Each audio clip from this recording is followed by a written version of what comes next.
Good morning, everyone, and thank you for joining us. Israel's ambassador to the UN, Danny Danon, will deliver a statement on the latest in Israel's Operation Rising Lion, and he will also preview this morning's Emergency Security Council session called on by the Islamic Republic. As always, if you're called for a question, please be sure to state your name and news outlet. Thank you.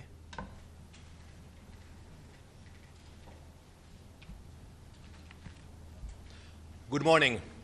The Security Council will soon convene once again to discuss the situation with Iran at the request of the Iranian regime.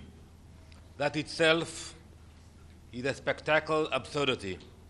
The same regime whose supreme leader calls for the extermination of Israel and the United States, whose operatives have plotted assassinations of elected leaders, now sends its ambassador to cry victim before the Security Council.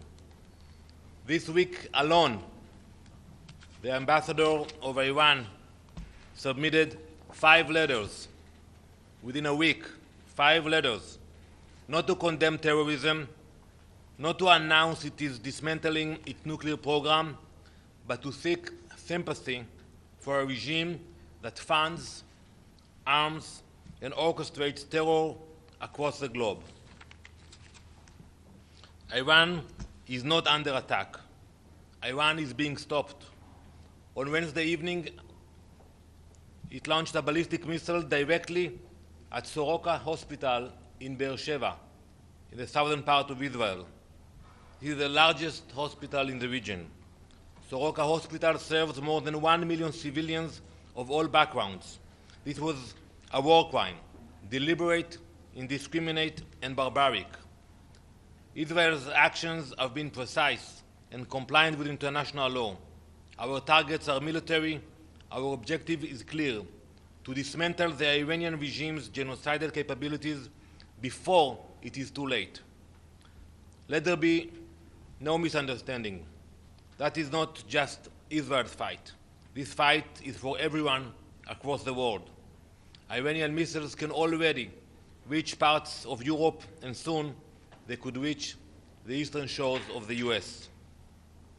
Iran's terror network extends to every continent, from criminal networks in South America to undercover agents in many European capitals to extremists in the Middle East and Africa. Today, when I walk into the Security Council, I don't expect gratitude from the Security Council, but I will not apologize for protecting our people and for confronting evil when others will not. Thank you. Ambassador, with China Central Television. We know that there are diplomatic efforts ongoing in Geneva. What is Israel's position on these diplomatic talks that might get fruits, maybe reach a deal on Iranian nuclear issue? Well, we have seen diplomatic talks for the last few decades, and look at the results. So, if there will be a genuine effort to dismantle the capabilities of Iran, then that's something we can consider. But it is going to be like another session and debates. That's not going to work. But the last few decades, the Prime Minister Netanyahu always said there will be only months, weeks, days away from Iranian getting nuclear weapons, which is not true. No, so I beg to differ with you. You're going to listen to the IAEA later on today. Once we found out about their intentions and that they are building the capabilities, we decided to act. We decided not to wait for them to be the first one to launch atomic bomb into Israel. Please. Mr. Ambassador, Mariam Ramadi with Iran International. The IAEA and especially Mr. Grossi before said they don't have any evidence that the Islamic Republic of Iran is acquiring a nuclear weapon. What kind of evidence does Israel have that Iran is going after a nuclear weapon or nuclear bomb? And did you share those evidence with the IAEA? And also, my second question, in Iran, people don't have access to internet, complete blackout. They don't get Israeli evacuation notice.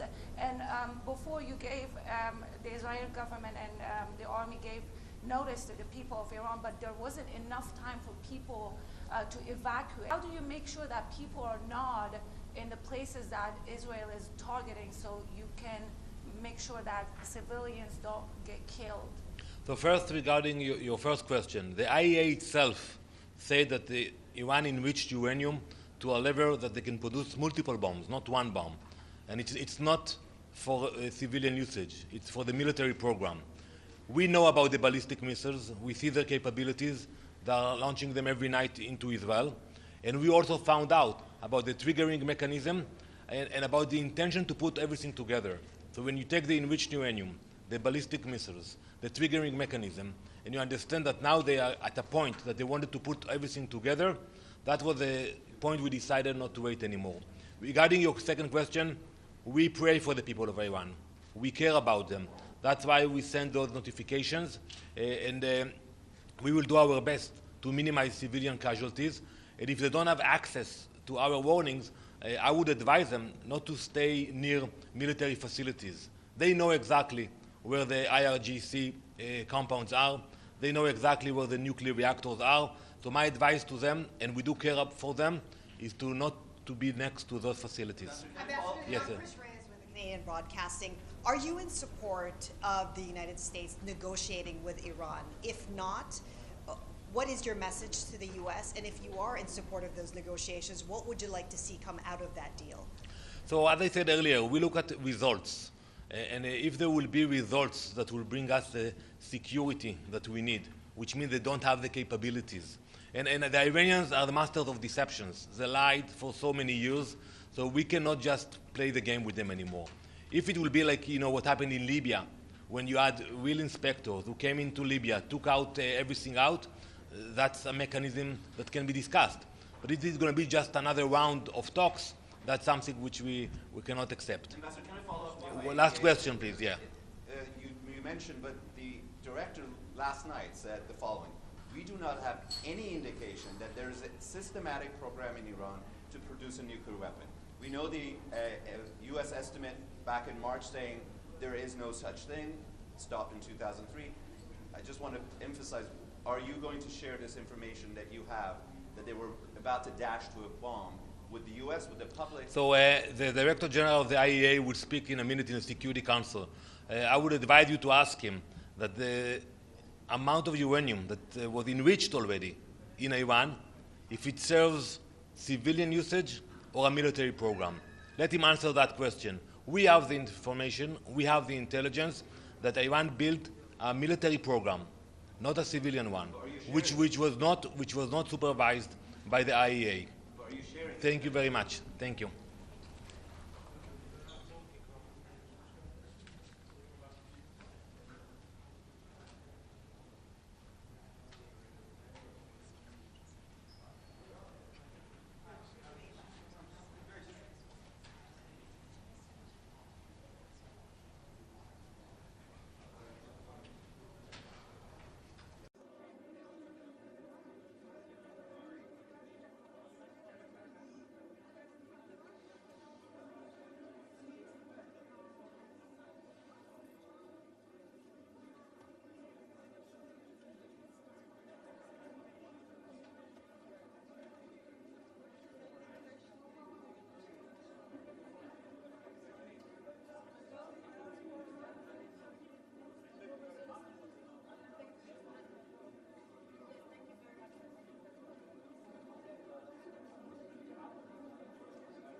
The 9,939th meeting of the Security Council is called to order. The provisional agenda for this meeting is threats to international peace and security. The agenda is adopted. In accordance with Rule 37 of the Council's Provisional Rules of Procedure, I invite the representative of the Islamic Republic of Iran, Iraq, Israel, Kuwait, Turkey, and the Bolivarian Republic of Venezuela to participate in this meeting. It is so decided.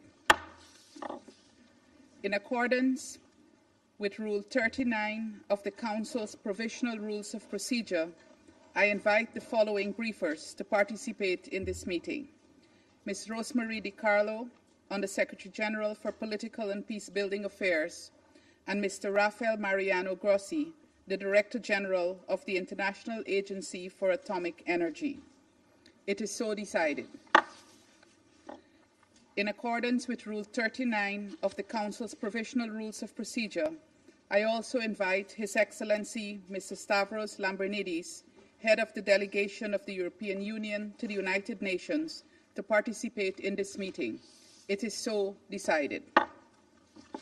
The Security Council will now begin its consideration of item 2 of the agenda. I wish to warmly welcome the Secretary General, His Excellency Mr. Antonio Guterres, and I give him the floor.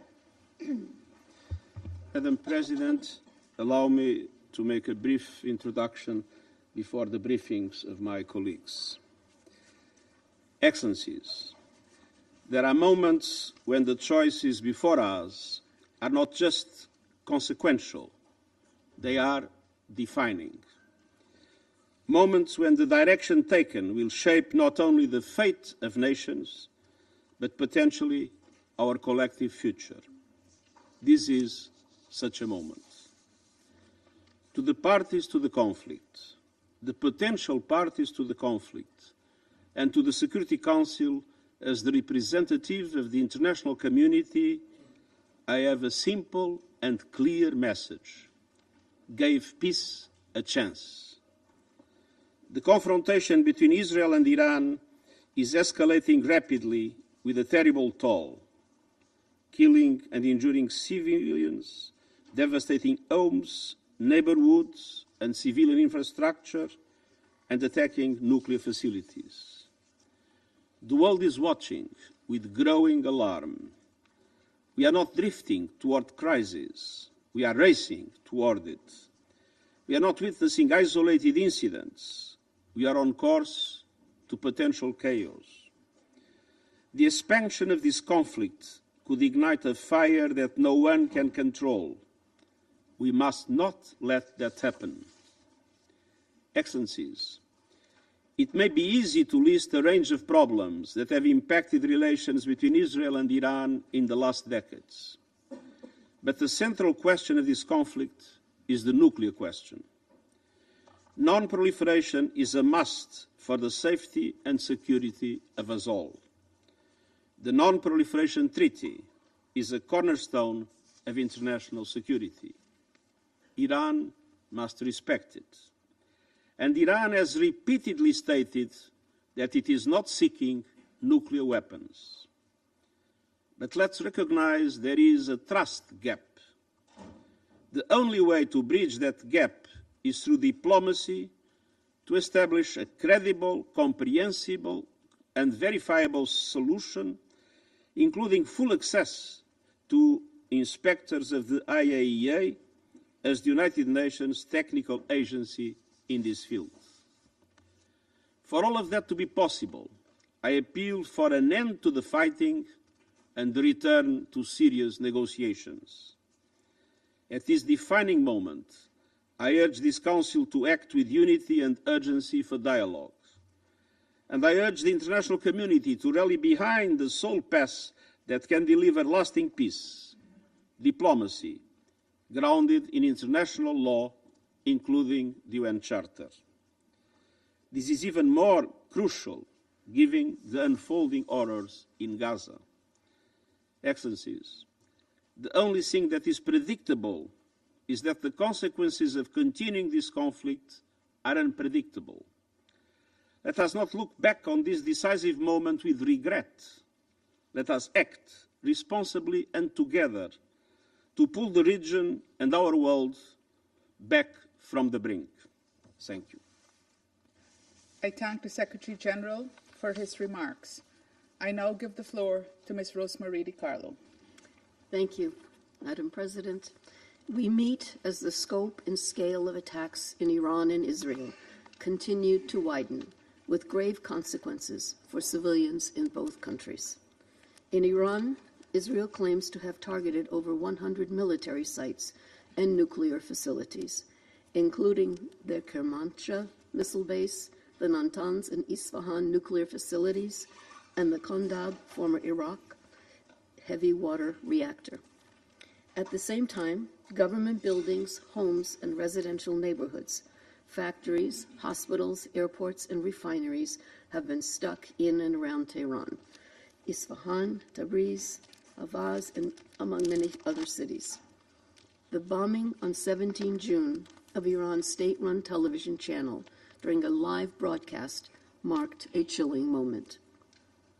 Residents of Tehran and other cities have received warnings to evacuate on more than one occasion.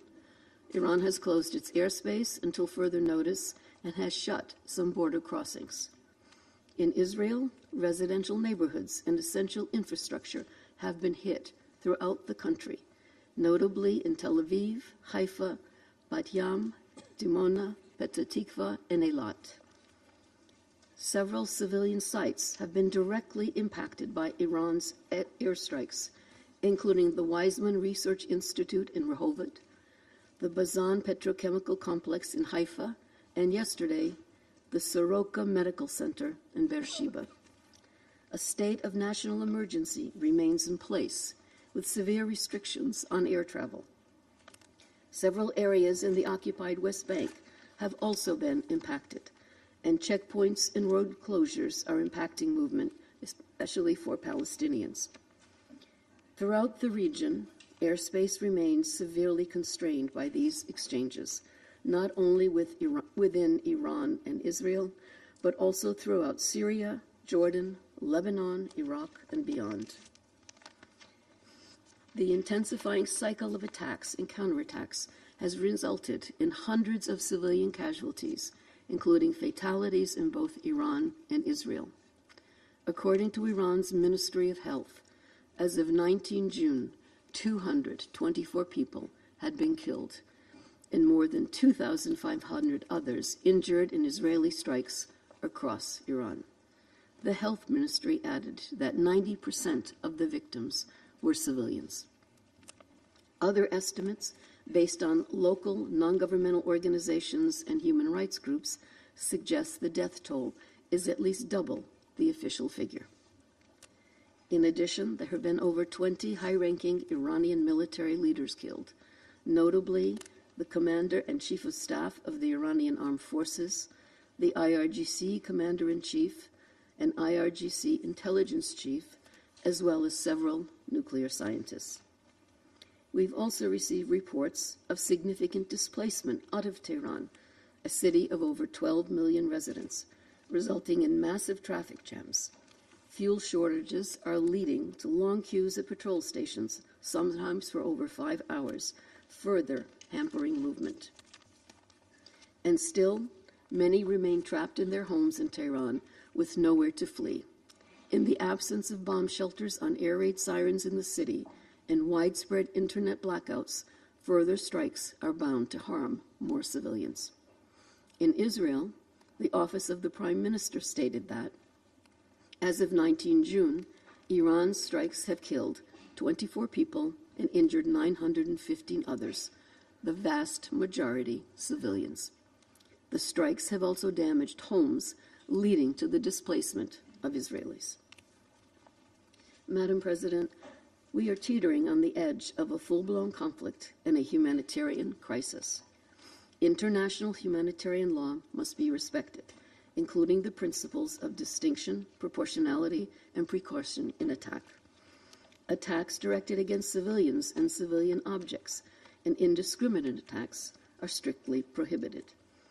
Medical personnel and medical facilities, including hospitals, must be respected and protected. We are witnessing in real time the impact of the conflict regionally, with missile launches by the Houthis in Yemen toward Israel and heightened tensions involving armed groups in Iraq. With each passing day of fighting, the danger, particularly for civilians, grows. Interceptions and explosives falling short have been reported over Lebanon, Jordan, Iraq, and Syria, sending debris into populated areas, sowing fear and uncertainty. Any further expansion of the conflict could have enormous consequences for the region and for international peace and security at large. The fallout of the conflict is also economic. We cannot discount the global impact of a potential disruption of trade through the Strait of Hormuz, described by the World Bank as the world's most critical oil passageway. Trade through this vital route has already fallen by 15% amid heightened tensions starting in late 2023. Madam President, International Atomic Energy Agency Director General Grossi will address this Council shortly. Allow me at this juncture to express our appreciation to the IAEA and its staff still on the ground in Iran. We also convey our deepest gratitude to our colleagues who have continued to stay and deliver. At the center of the ongoing conflict are concerns about Iran's nuclear program. As the Secretary General has stated, the best way to address these concerns is through dialogue leading to a negotiated solution. But the window to prevent a catastrophic escalation and achieve a peaceful resolution has not yet closed, as demonstrated by positive recent openings for diplomacy. We welcome in this regard the talks between the foreign ministers of France, Germany, the United Kingdom, and Iran in Geneva today. We strongly encourage such efforts. We must pursue every possible opportunity to de-escalate, to cease the hostilities, to settle disputes by peaceful means. The charter that binds all of us mandates it. The imperative for diplomacy has seldom been greater. Thank you, Madam President. I thank Ms. Di Carlo for her briefing, and I now give the floor to Mr. Rafael Mariano Grossi.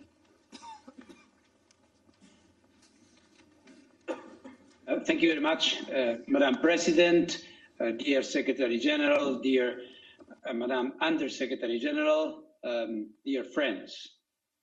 Attacks on nuclear sites in the Islamic Republic of Iran have caused a sharp degradation in nuclear safety and security in Iran. Though they have not so far led to a radiological release affecting the public, there is a danger this could occur. The IAEA has been monitoring closely the situation at Iran's nuclear sites since Israel began its attacks a week ago. As part of its mission, the IAEA is the global nerve center for information on nuclear and radiological safety, and we can respond to any nuclear or radiological emergency. Based on information available to the IAEA, the following is the current situation at Iran's nuclear sites, which I offer as a follow-up to my most recent report to this Security Council. The Natanz enrichment site contains two facilities. The first is the main fuel enrichment plant.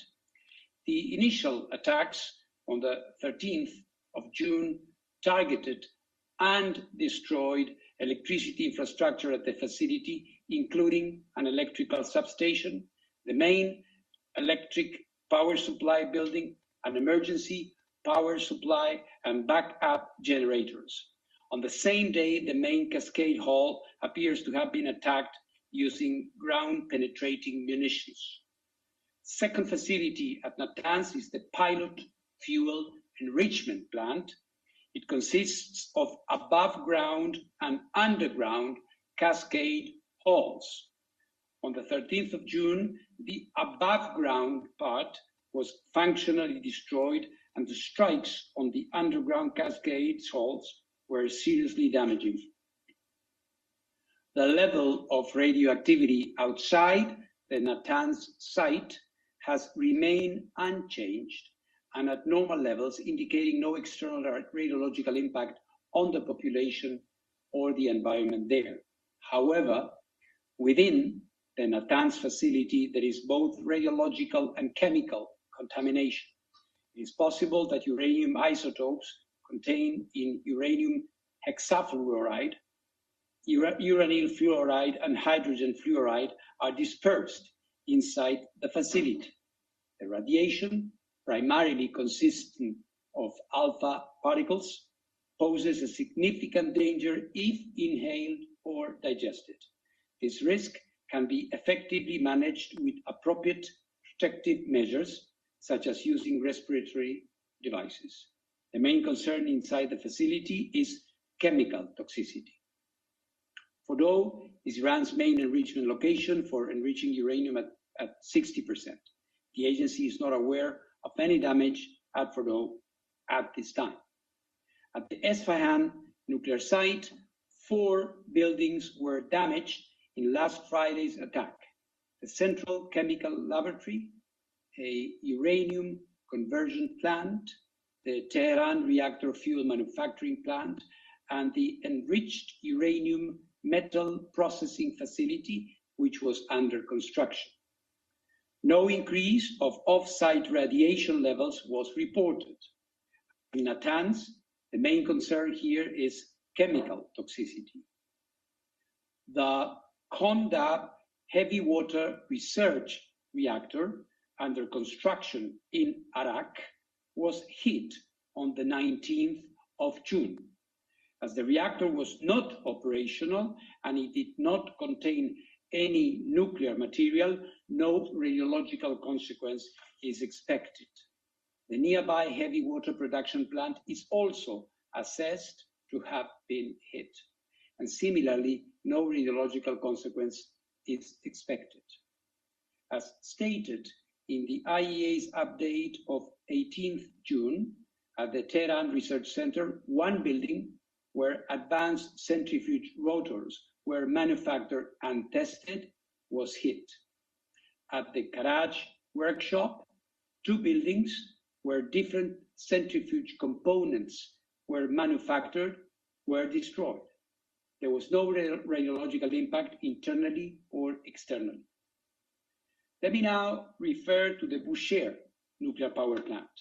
This is the nuclear site in Iran where the consequences of an attack could be most serious. It is an operating nuclear power plant, and as such, it hosts thousands of kilograms of nuclear material. Countries of the region have reached out directly to me over the past few hours to express their concerns, and I want to make it absolutely and completely clear. In case of an attack on the Bushehr nuclear power plant, a direct hit would result in a very high release of radioactivity to the environment. Similarly, a hit that disabled the only 2 lines supplying electrical power to the plant could cause its reactor's core to melt, which could result in a high release of radioactivity to the environment. In the worst case, both scenarios would necessitate protective actions, such as evacuations and sheltering of the population, or the need to take stable iodine with a reach extending to distances from a few to several hundred kilometers. Radiation monitoring would need to cover distances of several hundred kilometers, and food restrictions may need to be implemented. Any action against the Tehran nuclear research reactor could also have severe consequences, potentially for large areas of the city of Tehran and its inhabitants. In such a case, protective actions would need to be taken. I continue to provide public updates about the developments at all these sites and their possible health and environmental consequences. The agency is, as Madam Undersecretary have kindly reminded, is and will remain present in Iran, and inspections there will resume as required by Iran's safeguards obligations under its NPT safeguards agreement as soon as safety and security conditions allow. In this context, let me restate that the safety of our inspectors is of utmost importance. The host country has a responsibility in this regard, and we expect every effort to be made to ensure that their security and their communication lines with the IAEA headquarters will be maintained. As stated in my most recent report to the agency's Board of Governors, and based on inspections conducted at the relevant facilities since then, Iran's uranium stockpiles remain under safeguards in accordance with Iran's comprehensive safeguards agreement. You may recall that more than 400 kilograms of this stockpile is uranium enriched up to 60% of uranium-235. It is essential that the agency resumes inspections as soon as possible to provide credible assurances that none of it has been diverted.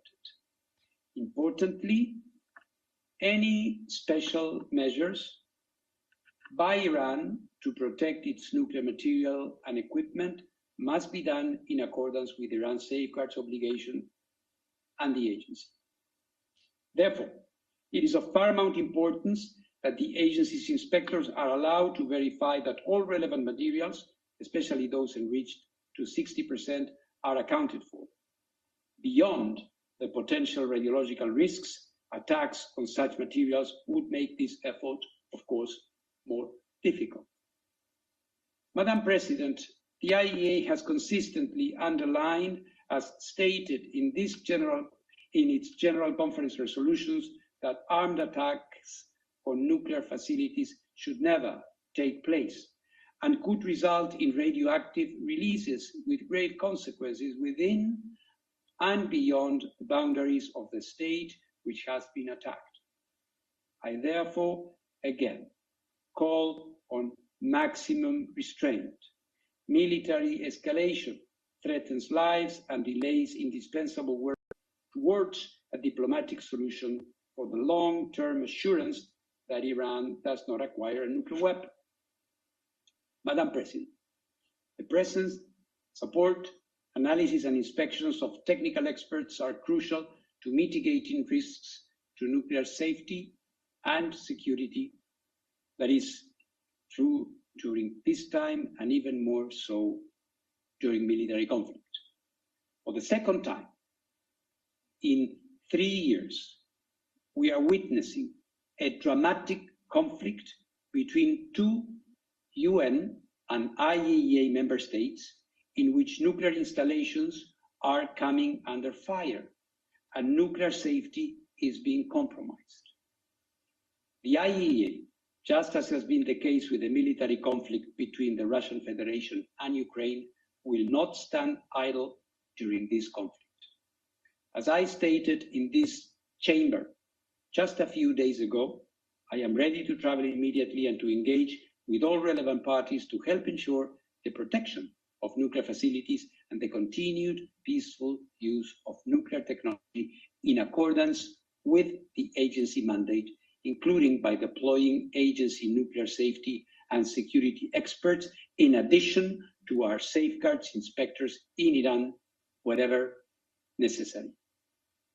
For the IAEA to act, a constructive professional dialogue is needed. I urge the members of this council to support us in making it happen sooner rather than later. The IAEA must receive timely and regular technical information about affected nuclear facilities and their respective sites. I urge in this regard the Iranian regulatory authorities to continue a constructive dialogue with the IAEA Incident and Emergency Center, which has been operating 24/7 since the beginning of this conflict. Nuclear facilities and material must not be shrouded by the fog of war. Yesterday, there was an incorrect statement to the media by an Israeli military official that the Bushehr nuclear power plant had been attacked. Though the mistake was quickly identified and the statement retracted, the situation underscored the vital need for clear and accurate communication, and the agency's unique role in providing it in a technically accurate and politically impartial way is obvious. Let me conclude by assuring the international community of the IAEA's continued support at this very grave time. A diplomatic solution is within reach if the necessary political will is there. Elements for an agreement have been discussed. The IAEA can guarantee through a watertight inspection system that nuclear weapons will not be developed in Iran.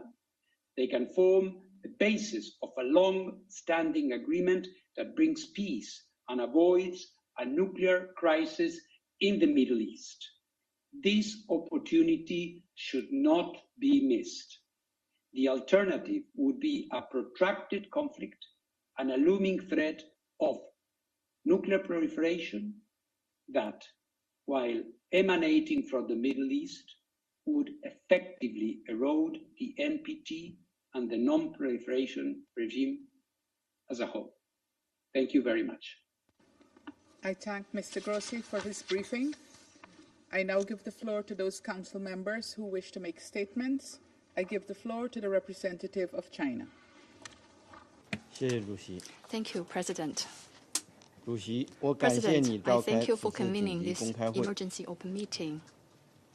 I thank Secretary General Guterres for his statement and support his call for an end to the fighting and the return to diplomatic negotiations. I thank Under Secretary General De Carlo and Director General Grossi for their briefings. As the Israel-Iran military conflict enters its 8th day, it is distressing to note that it has resulted in a large number of civilian casualties and damage to facilities on both sides. If the conflict escalates further, not only will both sides suffer greater losses, but the regional countries will also be severely affected. Israel's actions violate international law and the norms of international relations, jeopardize sovereignty and security of Iran, and undermine regional peace and stability. China unequivocally condemns this. Chinese President Xi Jinping has put forward a 4-point proposal regarding the current situation. Chinese Foreign Minister Wang Yi has spoken separately with his counterparts of Iran, Israel, and the regional countries. At this critical juncture, the international community should further forge a consensus and make every effort to promote talks to ease tension. I will make 4 points. First, there must be an immediate ceasefire and an end to fighting. The use of force is not the right way to resolve international disputes. It will only exacerbate hatred and conflicts. The sooner a ceasefire is put in place, the less damage will be done. The situation in the region cannot be allowed to slide into an unknown abyss. The parties to the conflict, Israel in particular, should cease fire as soon as possible to prevent the situation from escalating and to avoid any spillover of the war. Second, the safety of civilians must be ensured. The red line of protecting civilians in armed conflicts must not be crossed at any time, and the indiscriminate use of force is unacceptable. The parties to the conflict must strictly abide by international law, resolutely avoid harming innocent civilians, refrain from attacking civilian facilities, and facilitate the evacuation of third country nationals. Third, we must stay committed to dialogue and negotiation. Communication and dialogue are the right paths to lasting peace. The current conflict has interrupted the negotiation process on the Iranian nuclear issue. The attacks on multiple Iranian nuclear facilities set a dangerous precedent and could have catastrophic consequences. We must not waver in the general direction of a political settlement to the Iranian nuclear issue, and we must persist in returning the Iranian nuclear issue to the track of a political solution through dialogue and negotiation. China welcomes the talk in Geneva among foreign ministers of UK, France, Germany, and the High Representative of EU for Foreign Affairs and Security Policy, and the Foreign Minister of Iran. Fourth, we must bring together the efforts of the international community to promote peace. Without stability in the Middle East, peace in the world would be elusive. The Israel-Iran conflict has led to a sudden escalation of tension in the Middle East and has also had a serious impact on global security.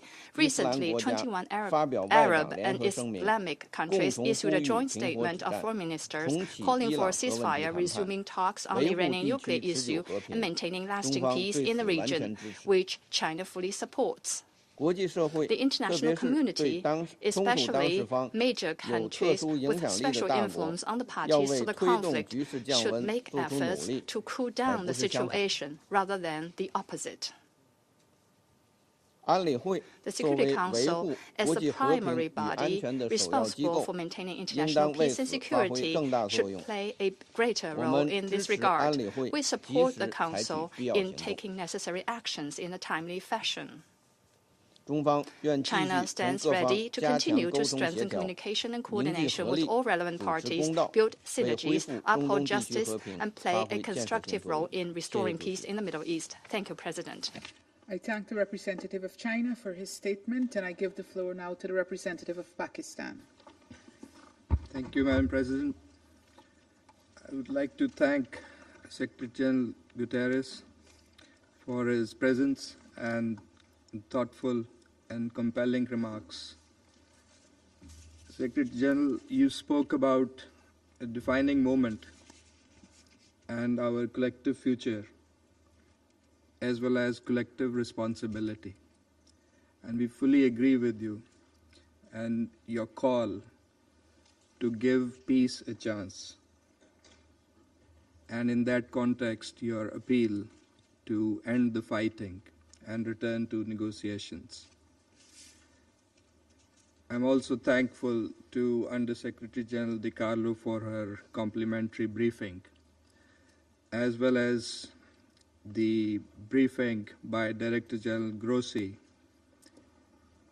We note in particular his view that diplomatic solution is within reach with necessary political will.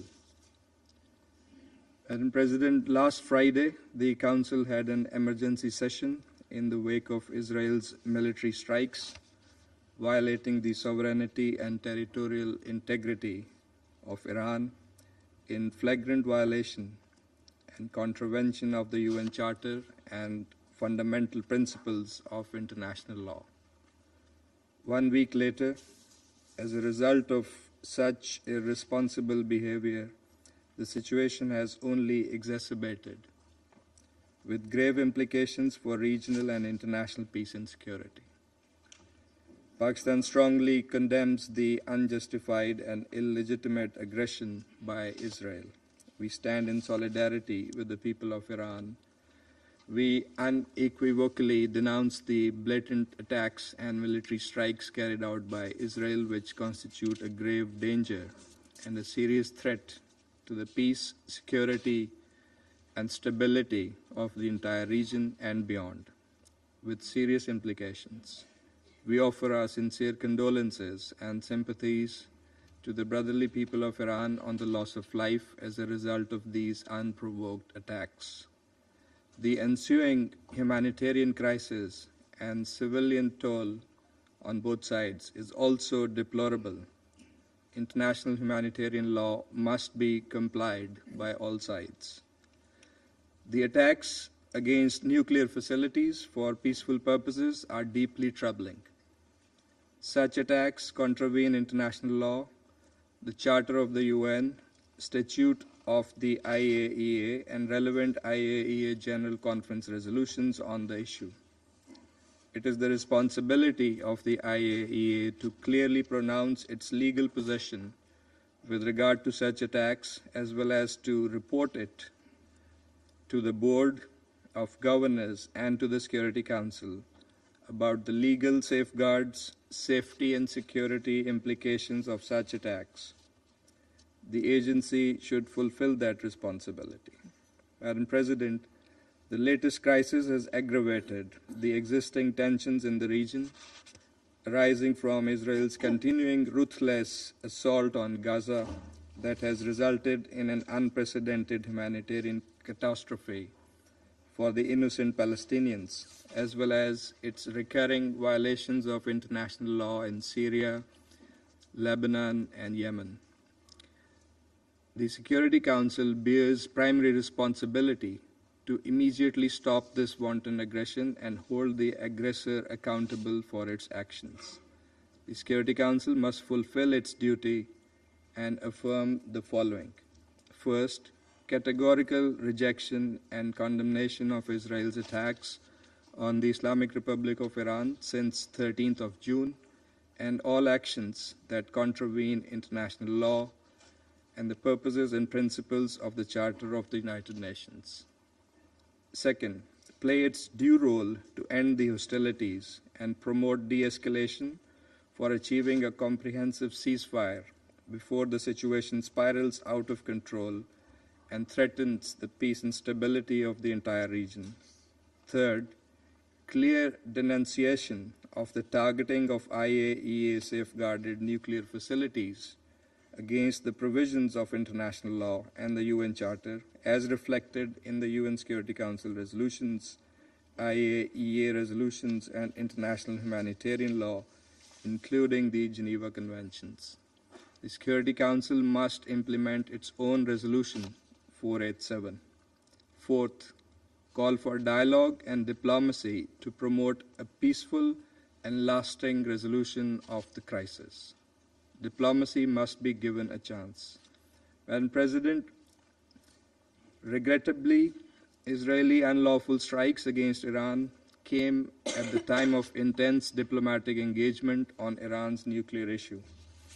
These illegal actions must not be allowed to scuttle that dialogue. Parties must swiftly return to the path of negotiations, which is the only viable means to reach a sustainable agreement regarding the Iranian nuclear program. We note the willingness expressed by the United States to keep the door for negotiations open. We also take note of the dialogue between the E3 and Iran. We hope that the diplomatic efforts and engagements will bear fruit.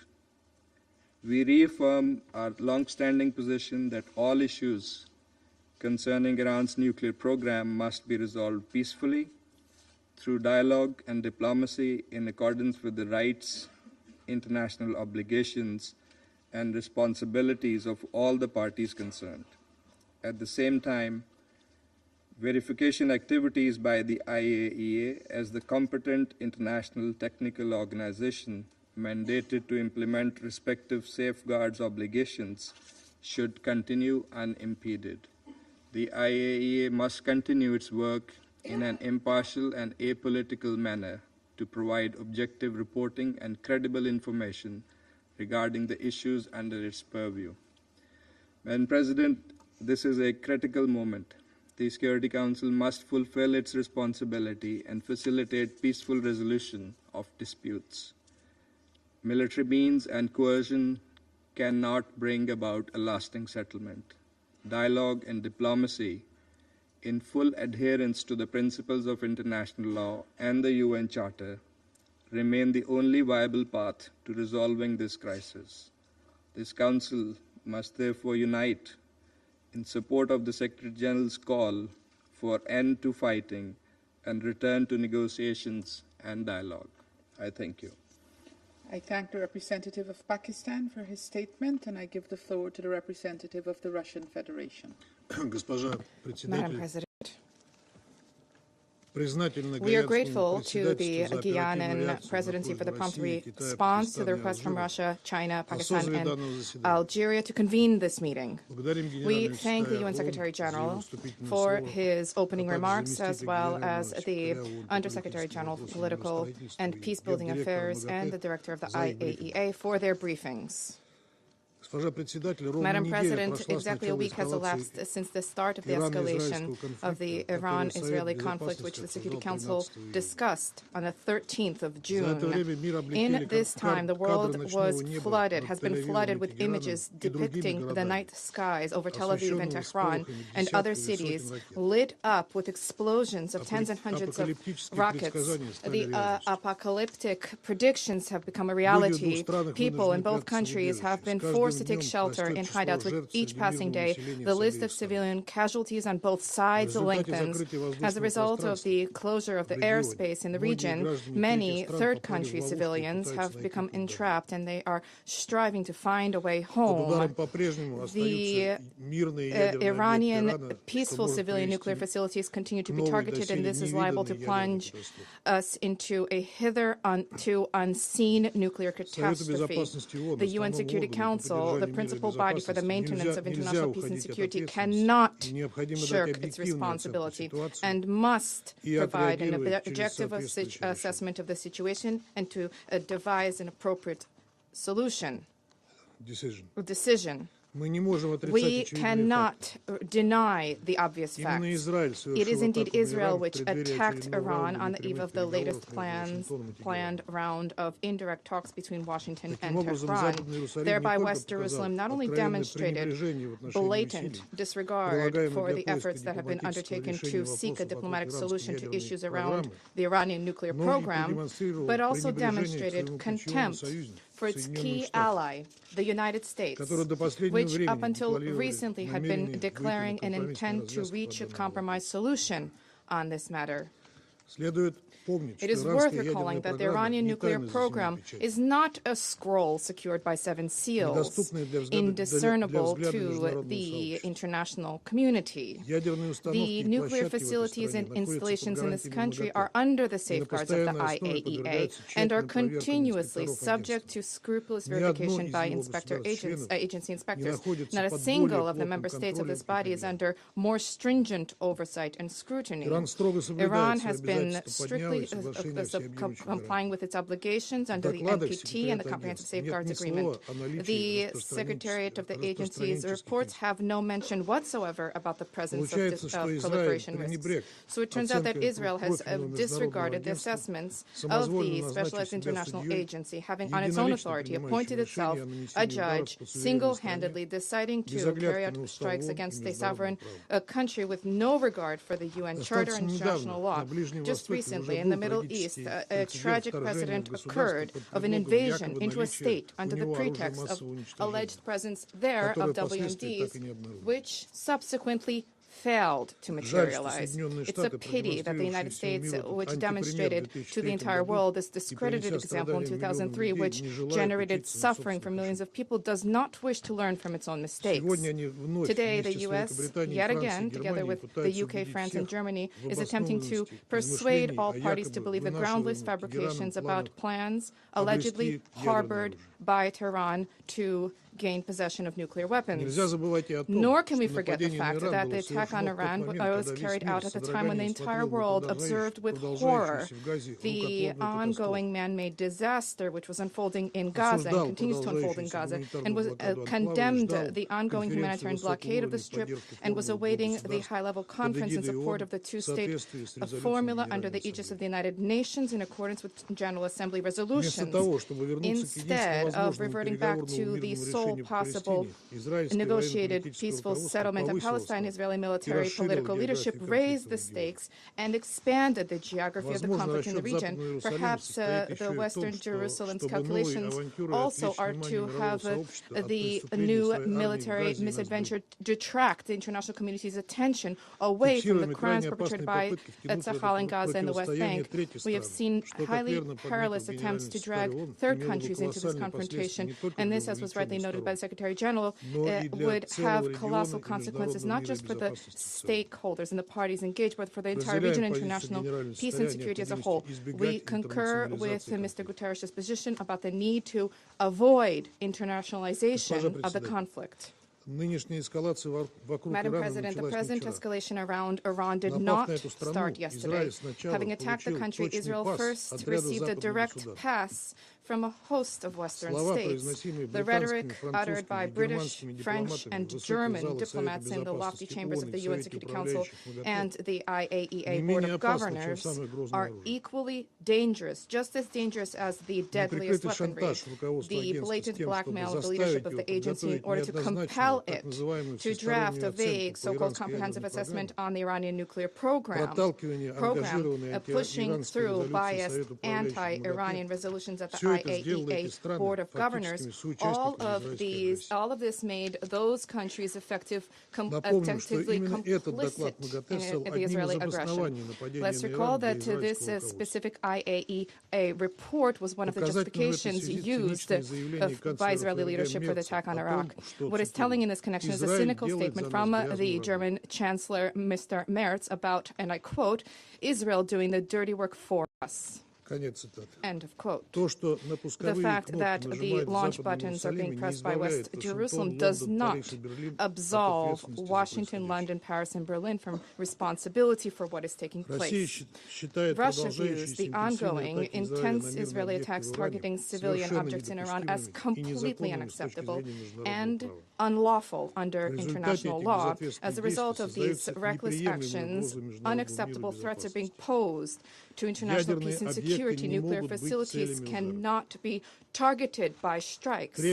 We demand that West Jerusalem immediately cease attacks and raids on Iran, first and foremost the nuclear facilities which are under the protection of the IAEA. We expect that the agency leadership will draft in short order a detailed written report and response to the reports for consideration of the IAEA Board of Governors and the Security Council with a frank assessment of the damage sustained by Iran's nuclear and energy facilities, as well as the safeguards application in that country, including in the context of the presence of inspectors there, inspectors whose lives were under imminent threat. We take note of the clear Iranian statements about its steadfast commitment to obligations under the NPT and the willingness to resume contact with Washington to forge possible solutions that dispel all baseless suspicions and biases vis-à-vis Tehran's nuclear program under the condition that Israeli attacks cease. We support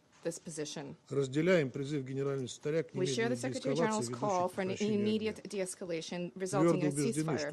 We firmly believe that a resolution can be provided for in a sustainable way only through diplomacy and negotiations. The goals of nuclear non-proliferation, whose cornerstone is the NPT,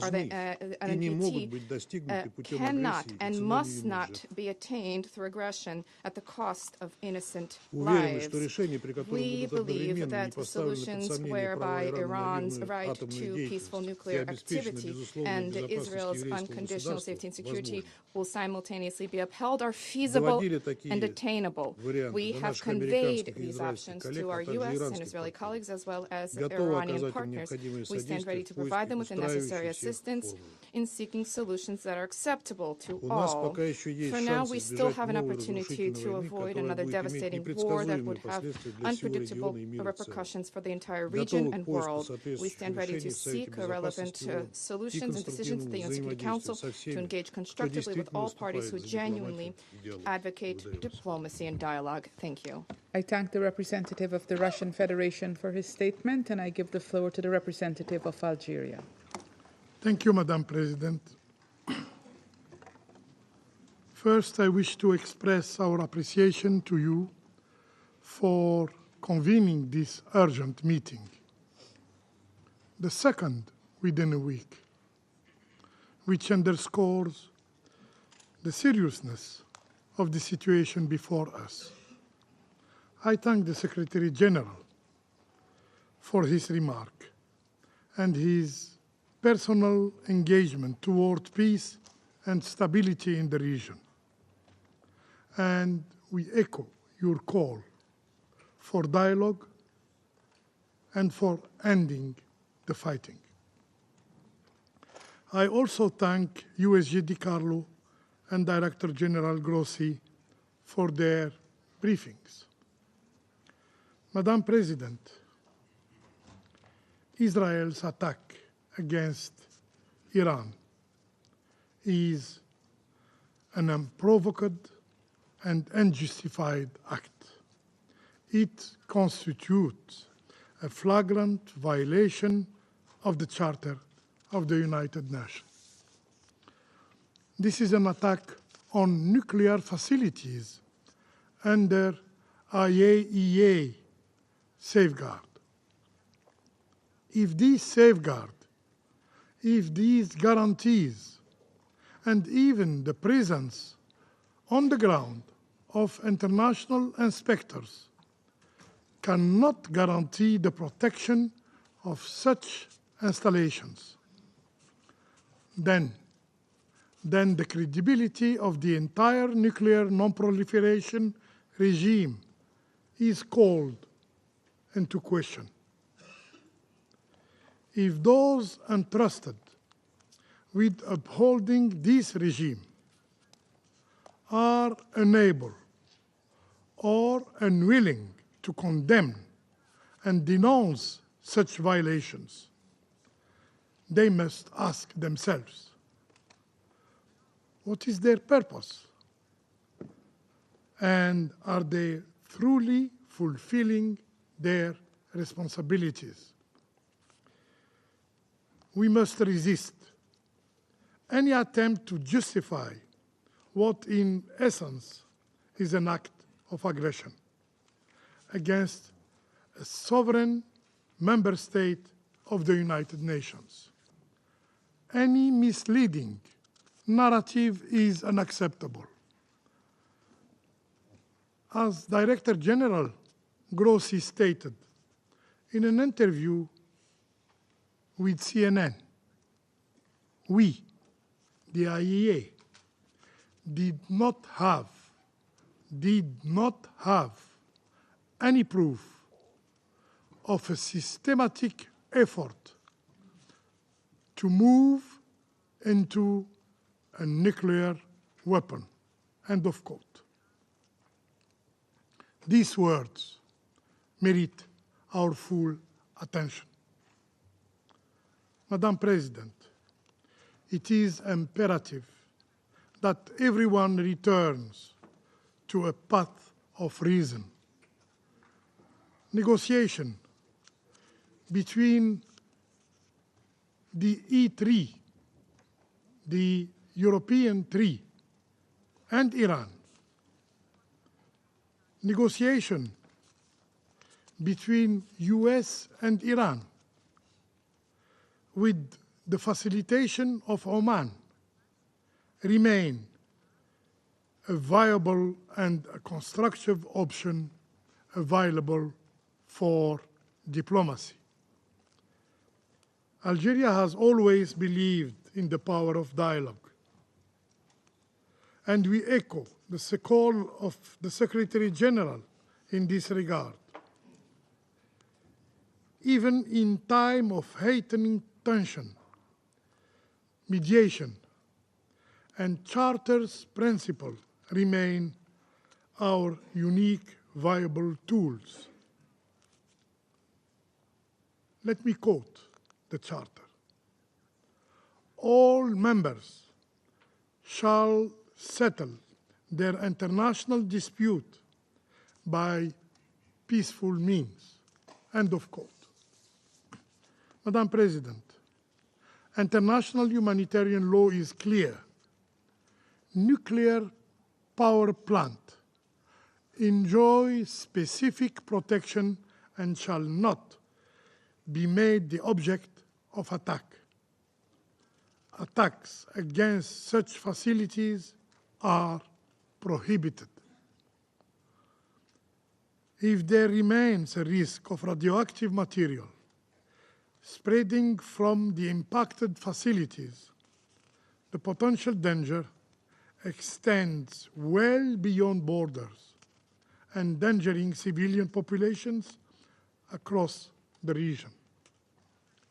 For my country, Algeria, there can be no double standard, no double standards when it comes to respecting international humanitarian law. Civilian and civilian infrastructure must be protected everywhere and under all circumstances. We have consistently warned against violation of international humanitarian law, notably in Gaza, where tragically violating IHL became the norm. Today, the same patterns of conduct are being repeated and repeated again. When we reiterate in the strongest term our condemnation of all violation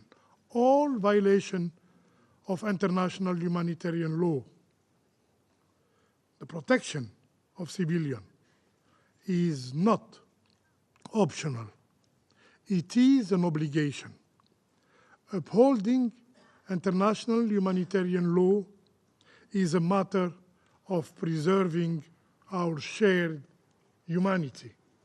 However, those responsible for the collapse of the health system in Gaza, for the killing of 1,580 health workers, for the killing of over 18,000 children and more than 10,000 women, for the killing of 225 journalists, and for the killing of 467 humanitarian workers, cannot credibly claim to be upholding international humanitarian law.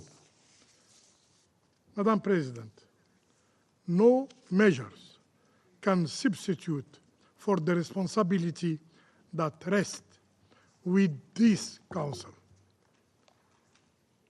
In 1981, following the Israeli attack on Iraq's Oziraq, remember, this very Council unanimously adopted Resolution 487. It's true, this resolution was never really implemented. And Israel's nuclear facilities were never placed under IAEA safeguards.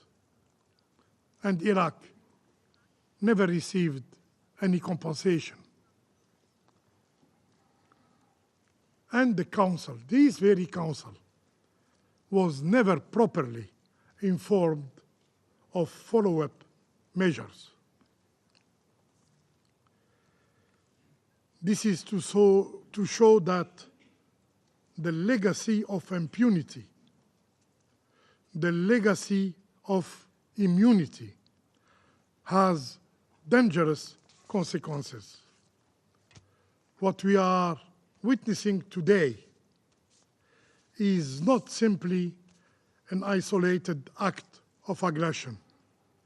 It is a profound challenge to the very foundations of the international legal order.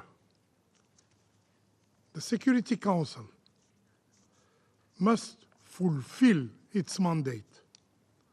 Acts that threaten international peace and security demand an adequate response.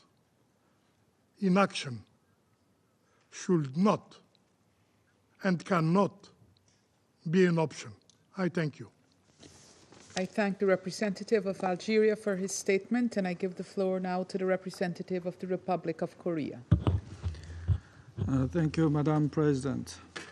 At the outset, let me express my gratitude to Guyana for swiftly convening today's meeting at this critical juncture. I thank the Secretary General for his important statement and compelling message. I also appreciate USGT Carlo and IAEA Director General Grossi for their informative briefings.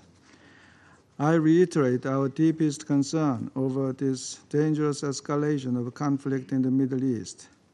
Despite the unanimous calls for maximum restraint during last Friday's Council meeting, we regret that Israel and Iran have continued to exchange attacks, putting the safety and security of their own people at grave risk. The government of the Republic of Korea condemns all actions that further aggravate the worsening situation. Over the past week, both Iran and Israel have carried out repeated and large-scale missile and drone strikes against each other's military assets and critical infrastructure, resulting in widespread destruction and a growing number of casualties, including many civilians. Should this vicious cycle of mutual retaliation persist, not only the peoples of Iran and Israel, but also millions of in neighboring states and beyond could face intensifying threats to their safety and livelihoods. The region's instability is also generating negative impacts on maritime security, as well as on global energy markets and supply chains, risking the economic security of the whole world. Madam President, in recent days, we have repeatedly heard the positions of both sides. What is important, however, is that all member states should respect the international law and the UN Charter, uphold the global non-proliferation regime, and work towards the promotion of international peace and stability. This is precisely the core mandate of the Security Council and the very reason we have reconvened here today. As repeatedly voiced in this chamber, the protection of civilians in armed conflicts is not optional. This is a legal obligation and a moral imperative we cannot afford to neglect. The indiscriminate use of explosive weapons in populated areas and on civilian facilities, including hospitals, must cease immediately. In addition, we reiterate concerns that attacks on nuclear facilities can have serious implications for nuclear safety, security, and safeguards. In this regard, we commend the IAEA's prompt establishment of a task force and continued reporting on the management of affected facilities. Appropriate assessments by the IAEA of potential risks, such as radioactive releases from further possible attacks on nuclear facilities, would be highly welcomed. Madam President, as a country that has long faced mounting nuclear and missile threats from its neighbor, the Republic of Korea does not view this situation as a distant issue confined to the Middle East. The international community remains unconvinced of the exclusively peaceful nature of Iran's nuclear program, and this issue should be clearly addressed. We must take the grave consequences of potential nuclear proliferation seriously. At the same time, we should recognize that military measures cannot be the ultimate solution to addressing proliferation concerns or securing long-term peace and security anywhere in the world.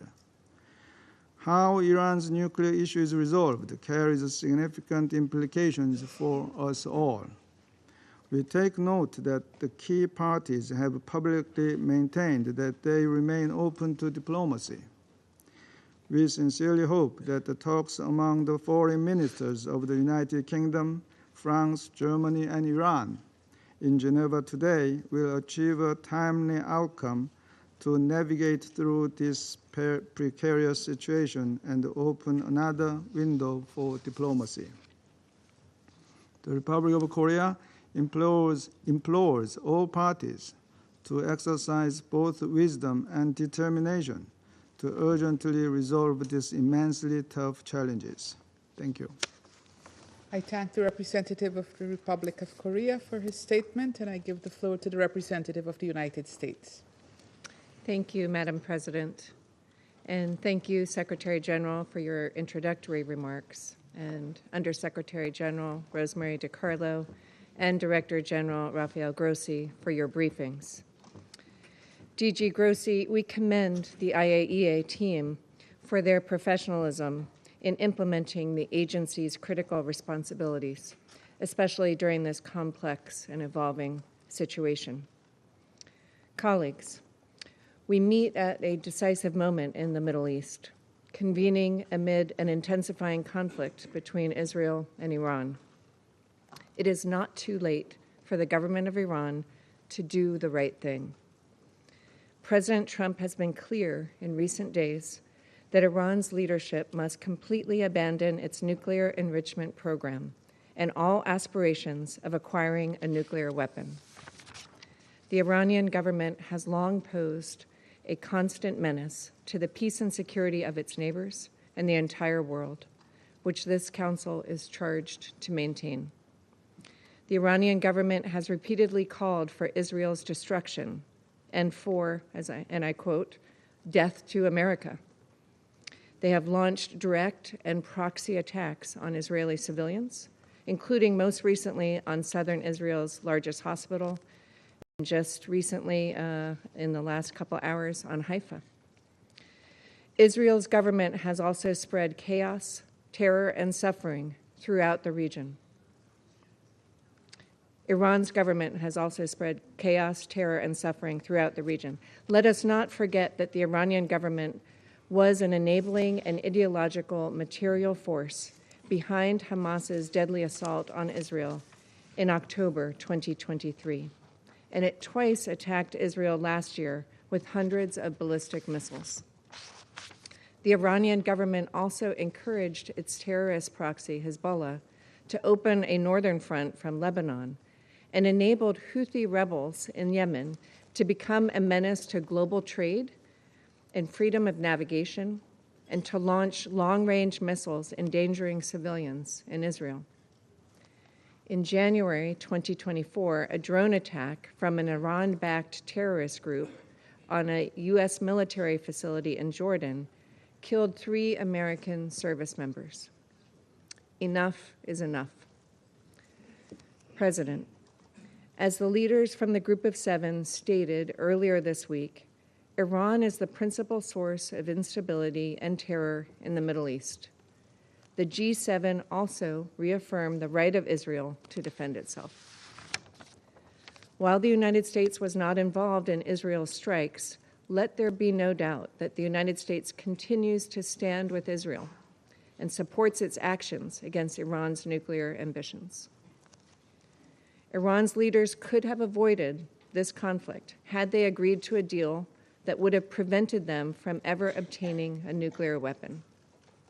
But they refused to do so, choosing instead to delay and deny. We can no longer ignore that Iran has all that it needs to achieve a nuclear weapon. All it needs is a decision from their supreme leader.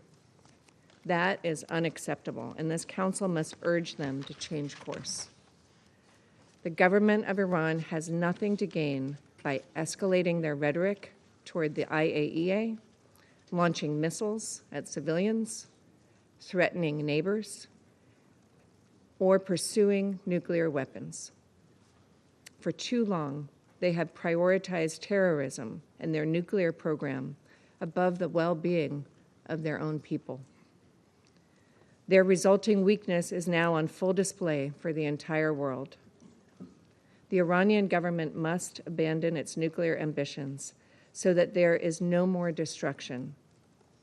Choose instead prosperity for their people. Thank you, Madam President. I thank the representative of the United States for her statement, and I give the floor to the representative of Panama.